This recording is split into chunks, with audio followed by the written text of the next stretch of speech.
back to the Atlanta Startup Podcast. Your host here, William Leonard, and I am really excited for the conversation that we're going to have today with Nassir Criss, who is a principal at 68 Capital. Nassir, welcome to the podcast. Hey man, good morning. Good morning. I'm excited for this. It's been a long time coming, Will. Thank you for having me. Yeah, I was thinking before we got on, like this is at least a year and a half, 2 years in the making. And the fact that it's happening now, I think the timing is perfect. And I really want to talk a little bit about 68 here to start off, right? The firm is, Indiana based. I love the thesis of 68 and what you all are doing. Maybe you can level set for our audience what 68 Capital is doing, who your team is, and a little bit more about your thesis.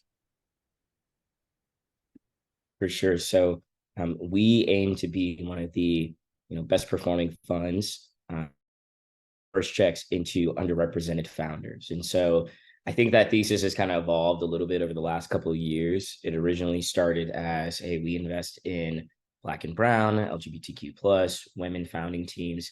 But as we've kind of seen some of the climate change a bit, we haven't changed our thesis, but I think we're telling a more broad story to make sure that we're encompassing enough kind of concerning parties that are looking at specific areas of what underrepresented means, right? And so I think that we've kind of found that that definition is fairly loose for some people. It could be underrepresented that they live in an overlooked geography. It could be underrepresented that they went to a public school instead of an Ivy League. And so all in all, like with us in keeping with, hey, we want to propel more Black and Brown founders, more female founders. We said, hey, we're investing in the bottom 5% of founders that get capital allocation on an annual basis. And when you kind of shake out the demographics of what those things are and where those founders are, it's typically Black, Brown, LGBTQ plus women between the coast, right? So outside of your major cities like Boston, New York, San Francisco, LA, Miami. We invest at the pre-seed and seed stage. So we believe in being kind of the first institutional check into a company. We're a little bit further along than idea stage per se. We like to see some sort of traction in a finished product that's been tested in the market in some capacity. But we do like to come in as early as possible into those companies. We're industry agnostic and kind of vertical agnostic, but find ourselves these days skewing a little bit more towards direct to consumer and CPG. We learned some pretty valuable lessons in our fund one about how those companies work, what their unit economics should look like, what's success versus failure versus plateauing. And I think some of our portfolio companies that are in those segments have done really well. So that's kind of a quick synopsis of us and how we think about where we want to invest, timing, and then stage that we like to invest in.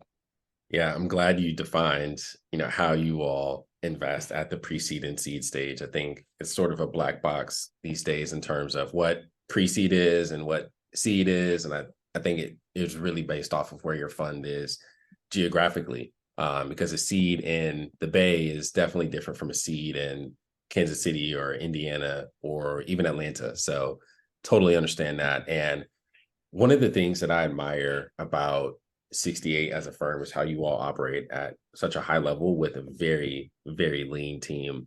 So I would love to dive into, firm structure a little bit and any insights that you and your team has on operating in an incredibly lean fashion and how that maybe serves as a competitive advantage for you all. Yeah, I can't take credit for it. I think that's something that Kelly Jones, our managing director and co-founder, has been super intentional about over the last couple of years. I mean, when you're operating a smaller fund, the reality is you just have less resources. And so we raised about a $20 million fund one.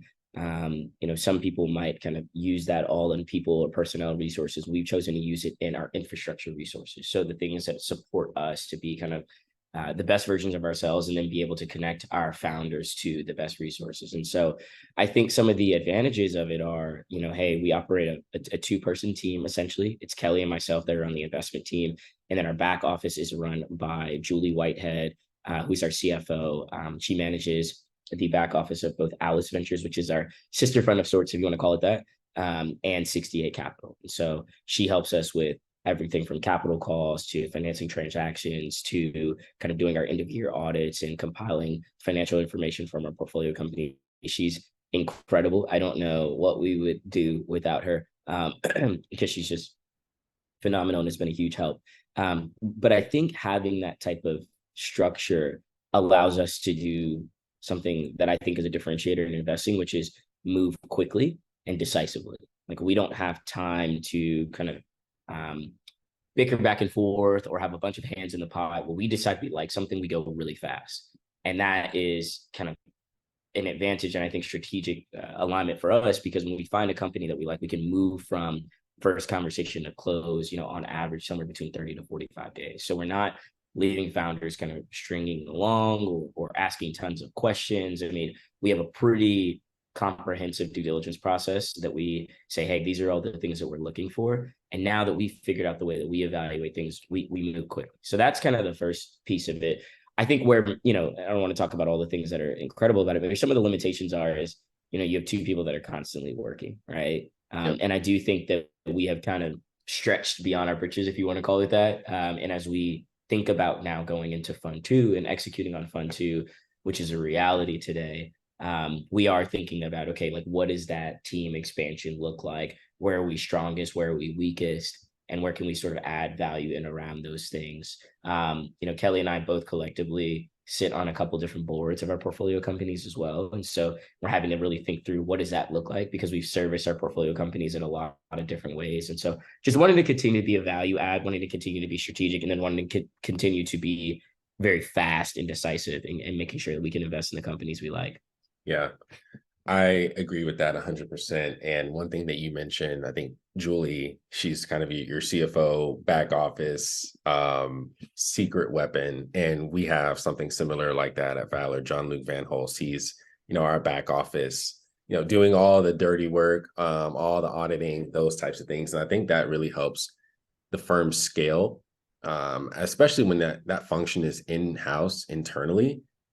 It just adds such a seamless dynamic of communication and transparency from a fund reporting, capital call perspective. So you kind of hit the nail on the head with that. And Naj, you have such a fascinating story of true hustle, right? You've been on both sides of the equation here. You've built, a startup before. You built multiple startups before, I believe. You've seen companies grow, scale. You've seen companies die. And now here you are as a principal, an investor, helping companies grow and scale from many of the lessons that I'm sure you learned in building your company, and also investing and seeing other companies just naturally die out as they do in this thing that we do called venture capital. So tell us a little bit about your story and how you broke into VC. Man, it was, I think that people try not to rely on luck as a thing, but I think luck is a symptom of timing, right? Like sometimes the right thing just happens at the right time. And I'm a man of faith, and I do believe that everything happens the way it's supposed to. But there's just been some situations I've been in, man, where I've just been like, wow, like I'm very fortunate that I was in that place at that time to be able to do that thing. Because if you look at my career, it's like a zigzagging like ravine. Like it's like I'm not actually supposed to be here. I don't actually have any of the foundational qualifications. And I didn't go to business school yet. So all in all, I think that everything that I've done and everything I've tried to learn has stacked on top of itself to get to the ultimate goal. So I think when I was in college, man, I had two goals. I was sitting down with one of my mentors and I said, I want to be the best CEO that I can possibly be. My dream job has always been to be the CEO of Apple. So I don't know if anyone listens to this at Apple, maybe 10 years from now, we can make that a reality. And then the other thing that I said, and I didn't actually even know what PE or venture capital was at the time, was I want to buy and sell multiple companies. Like that is, I said those things before I even knew what like the structure of it was. And so those two kind of items being my North Star is what led me to wanting to start a company, is what led me to, even though we, relatively failed in that company from a exit or liquidity standpoint, we succeeded in that we got to fall in love with entrepreneurship and figure out, okay, how do we roll these learnings into the next thing? And so that's a little bit about, kind of where I come from, man, and why my mindset is the way it is. I tell people the true foundation of even that, of even wanting to start something and build, was predicated on the fact that, I come from a family that started from humble means. And we are by no means kind of where I think our family should be. We've gotten a lot better over the generation that I've been a part of. But in a lot of ways, I'm kind of out in front, and I'm only 27, and there are people in my family that are 75. And so I take it very seriously, the economic kind of health of my family and what the generation after us might look like. And then beyond that, I've always been deeply invested in the community. So people that look like me, people that come from places that I come from, people that, again, don't have the credentials to be in the rooms, but maybe have the talent or the sheer drive to be. And so a lot of my motivation has been tied in wanting to create opportunity for other people that weren't adequately given those things. And then the last piece that I'll just touch on, man, a kind of learning lesson that I've gotten along the way is I think when I realized I was capable of creating, I think everybody has this moment, right? Like where you're like, oh, I have like this power. Like I can do things, and people like the things I do, or people are interacting with the things I do. Your ego starts to take over. You Yeah. start to think that like I'm so great, or like everything I'm doing is so great. And most of the times when I tried to do things on my own under that pretense, they failed. The things that I've been a part of that have been successful was when I came in and played a role. Very similar to any team, right? Like you've played sports. When you come in and you play your role well, that's when you can actually be a part of a team that's building something substantial. And that's where I was a part of the first successful startup that went on to raise multiple rounds of capital. That was when I went into PE, saw them close on $1 billion fund. That's when I went to 68 Capital, helped the founding team get off the ground and continue to grow. And so I think that I'm now starting to understand my true talent, my true value, and my true role in a team, but also understanding that to create this vision of a better future tomorrow that I see, to be the CEO of a big company, to be buying and selling companies, you have to kind of kill the ego a bit and be willing to work alongside others that are just as brilliant, if not more. Yeah. And I would love to kind of double click on that and maybe dive in a bit further on that point because, you know, playing your part and playing your role early on is so important to how you grow and progress because you become known for something. And I think it's good right now that you and I are both at relatively small firms where we're able to touch a lot of the day-to-day execution and operations of firm building, investing, deploying capital. And what are some of your general thoughts and learnings on progressing your career as a young junior VC, and how does being this sort of Swiss Army knife play an important role in the natural progression of the venture hierarchy from analyst to associate to senior associate to principal to VP, whatever each respective firm's track is? Like, how do you see this being a Swiss Army knife play an important part in that?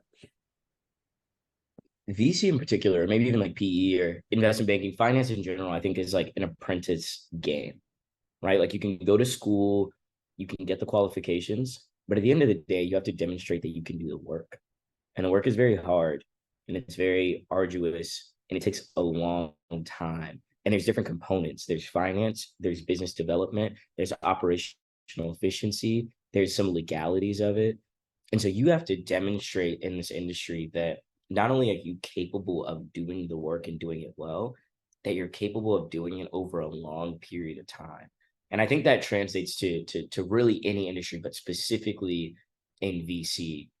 And so when you're a junior person, it took me a long time to realize it, but sometimes it's okay to be little bro because you're getting to practice, right? Like you're getting to practice alongside other people that have been doing it for longer than you. And for us, man, like you're talking about an industry that has what 2,000 investment professionals globally. Like this is still like a fairly nascent industry, right? So we talked about this the other day on the phone. Like for us to be in the positions that we are, I look at you, Will, like you're younger than me. To be in the position you are, like, is incredible, right? Because like you're getting to come in where your partners have maybe spent the last 15, 20 years learning this game, but they started at a much further threshold than you, right? Like they were probably late 30s, mid 30s, whatever it may be. I mean, you're already 10 years ahead, but now getting the knowledge that they have from the previous 20 years. And so when I say to myself, like, sometimes it's okay to be little, bro. It's our trajectory and, God willing, our lifetime tail is so long that there's so many things that we can learn. And there's Mhm. so many ways that we can get better. And so the way that I've kind of cultivated my mindset is like, am I getting an opportunity to learn every single day new things? And currently, yes, right?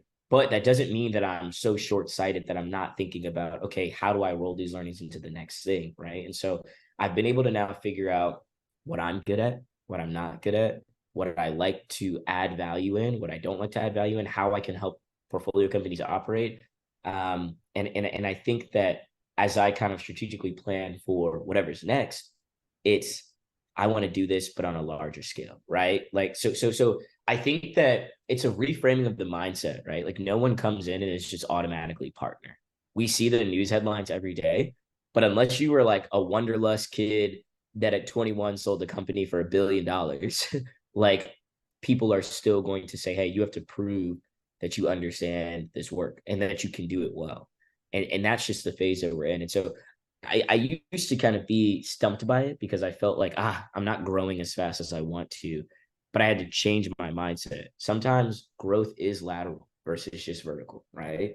And sometimes growth even means taking a step back to be able to then take 10 steps forward. And so the reframing of that and looking at other ways that I could kind of sharpen that Swiss Army knife, that we're talking about in different ways to be a more rounded investor, to be a more rounded operator, I think is what has helped me actually progress to leadership positions within the industry. Yeah. No, I can double click on that and deeply resonate with what you're saying there, Nas. And I want to transition the conversation here a bit, right? You spent some intentional time over the last few months, boots on the ground in many different cities like LA, Denver, Charlotte, DC, New York, and you were digital nomading. And you wrote an incredible article on Medium about your time spent on the road, really immersed in these different cities. And and one of the fascinating points that resonated with me in the article was your thoughts on finding outliers and pattern matching, and how essentially investors are typically looking for the same things and in very recognizable patterns. So would love for you to expound on your thoughts here, and how these insights around pattern matching versus finding outliers came to light during your time as a digital nomad. And also, it'd be awesome to understand the essence of wanting to digital nomad as a VC. Yeah, I guess I'll start there and then maybe I'll get into a little bit of the pattern matching versus outliers kind of thesis that I came up with. But I was leaving Kansas City. So I moved to Kansas City originally for Venture for America, which is a 2-year fellowship entrepreneurship program for young people that are looking to build their own companies in the next 3 to 5 years. And so I was kind of placed in Kansas City, fell in love with the city, fell in love with the community, fell in love with their hunger for growth. But my 2 years was up. And so at that moment in time, I said, okay, I'm either going to stay here in Kansas City and commit to building for several years, or I'm going to go somewhere else. There's been other places that have been on my radar, namely the West Coast. And so I was like, hey, like maybe I'll just go live other places, or maybe I'll go home for a little bit.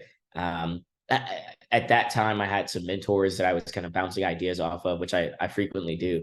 And one of them, said to me, hey, if you're going to be traveling and meeting people, why don't you put some intentionality behind it? And why don't you write about it? And so, collectively, we came up with this idea to travel to different burgeoning, but also existing startup ecosystems, meet with their leaders across technology enabled services, but also just like community leaders, right? Like ecosystem builders, political leaders, et cetera.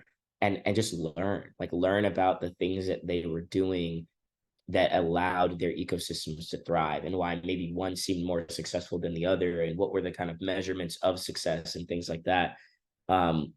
And then I just did it, man. Like I was like, okay, I used my family's home in Virginia as a home base, my grandmother's house.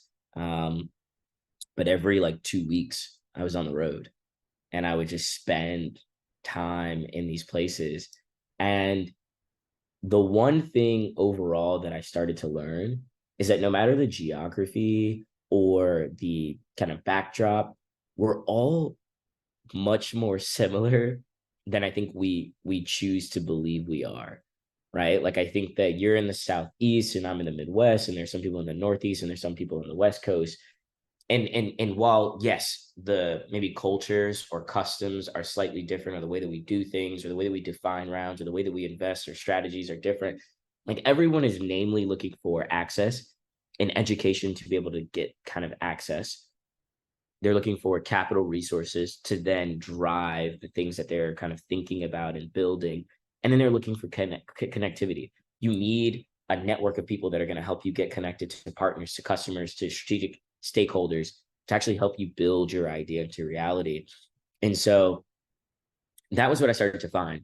And I think that as I was starting to meet some really, really awesome people, I mean, I have to shout out cities like Tulsa, which I think are, you're seeing Tulsa grow from inception almost, now that they've kind of committed to their tech ecosystem. But it's just really cool to see like how they're throwing a ton of resources into the city and into having founders come and move there. And so that was really dope to see. Philadelphia, I think, is setting the standard for how their educational institutions are funding programming around startup founders and ideas. I haven't seen anyone else do it better. I mean, like Drexel, UPenn, Wharton, like Temple, they have literally innovation schools and programs that are funding real dollars that are the size of like micro funds in other places to students that want to be building things. And so there's so many different ways, I think, to figure out how we drive the innovation economy.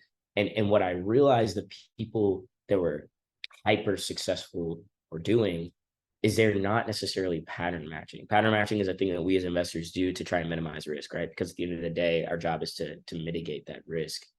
But they were looking for things outside the box, right? So maybe it's, yes, I'm looking in AI, but instead of looking at a functional feature of something that might make one small thing better, I'm looking at who's going to redefine the way we cognitively behave as a society over the next 25 years, right? And then how have they figured out how to commercialize that? Or maybe they haven't. Maybe those are things that we can add resources and value to. And so I think that, especially in the geographies we're in, where we're looking at, specific kind of targeted returns and specific types of companies, we've gotten constrained to this idea of, hey, well, we've seen what works. Let's look for the next things that fit those patterns of what works, versus are we looking for the things that are truly going to change the way we behave, act, and interact as a society? Because typically those are the things that are actually driving innovation, and then again, are the most lucrative. And so I got to learn a bunch of lessons about that, man. I did write some in the article. I even built a contact database of folks that I thought were kind of like need to know people in those cities that I'm happy to share with anyone that goes and reads the article. Yeah, yeah. And I think it's just your name, Nassir Criss, on Medium is your handle. Is that right? Yes. Yeah. Yep, yep. And man, that's so profound. And I think it's natural for us at this point, right? We're humans, we're creatures of habits. We have patterns that we follow daily. And it's like we're taught from adolescence that behaving in a pattern is a good thing that helps us fit into society. But I think on the other side of that is when you look at the realm of company building, I think to achieve outsized success, you have to champion and pattern breaking. And I think from a cognitive behavior standpoint, you look at, companies like Airbnb and Uber that really transformationally shifted how we think about hospitality and rideshare. And I think we're going to see the next wave of companies that are transformationally shifting how we operate in day-to-day life with AI built over the next, 3, 5, 10 years or so. And I'm excited for that. And man, that article was great. I encourage everyone who's listening now to go read it, check it out, and really immerse yourselves in Nassir's thoughts. I appreciate that, bro. Thank you. Yeah, man. And you've been with 68 for some time now, and you've been able to really help shape the direction of the firm. And I think a big part of shaping the direction of a firm is bringing deals and executing on those deals. So we'd love to talk about maybe one of your favorite deals that you've worked on so far, and how do you build conviction around doing a deal and winning internal buy-in from Kelly and the others on the team? For sure. It definitely wasn't easy. It took some time. It was both a combination of me getting a little bit more confident in my own abilities, but also truly learning how the team works, right? Like you have to buy into the strategy of the team that you're with.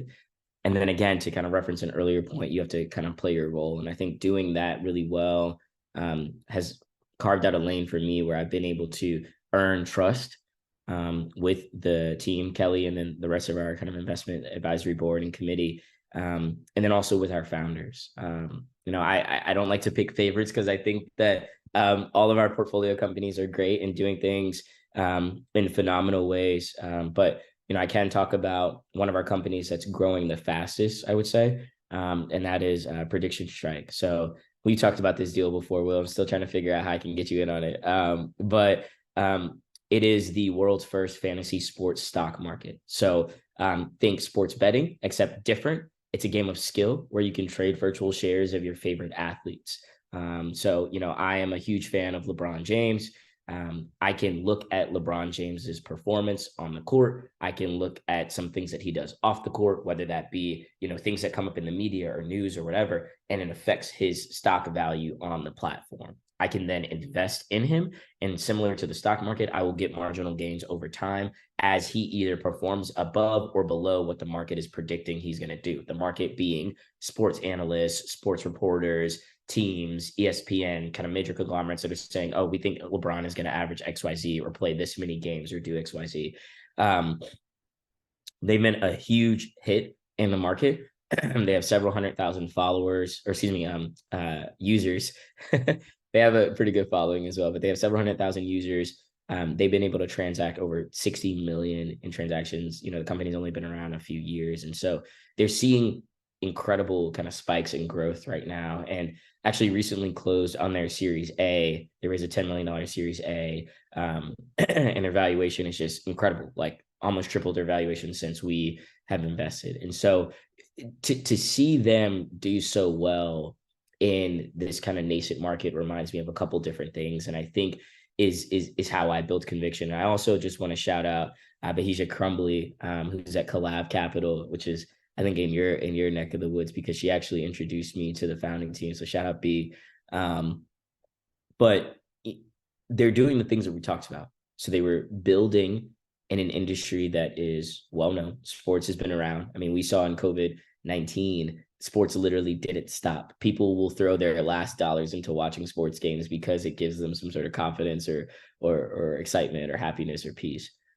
So they're building in the sports industry. They're using technology to scale quickly, and they're doing something novel, right? And so we actually have founder archetypes broken up within the 68 thesis of things that we like to see. So there's the bootstrapper, there's the community builder, and then there's the market maker. And these are kind of three buckets that we kind of funnel our founders into. And they are market makers. They're doing something that's never been done before. There are two other competitors in the market, Alex Rodriguez with Mojo being one of them, but have not successfully figured out their user experience. And so we saw, hey, you guys have kind of figured out something by being the first to the market. Secondarily, they provided a unique value offering that keeps their users engaged on a daily basis. A lot of the times when I'm trying to build conviction, I'm trying to figure out, is this something that's mission critical? As in, are people going to use this every day to accomplish whatever it is they want to do, whether that be for enjoyment or whether that be for progress and work? Or is it something that's like a nice to have? And if it's a nice to have, then it's okay. It's not that relevant to what we're trying to do. People are not going to pay for it. Eventually, you're going to have people churn. I mean, that's where like all your unit economics come in. But foundationally, like, is this a need to have?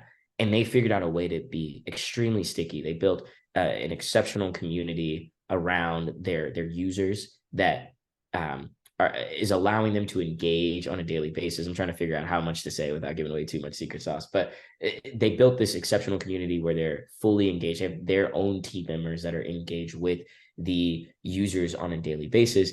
And then lastly, have been very strategic about going and getting partnerships with agencies, with sports players, with athletes, with teams.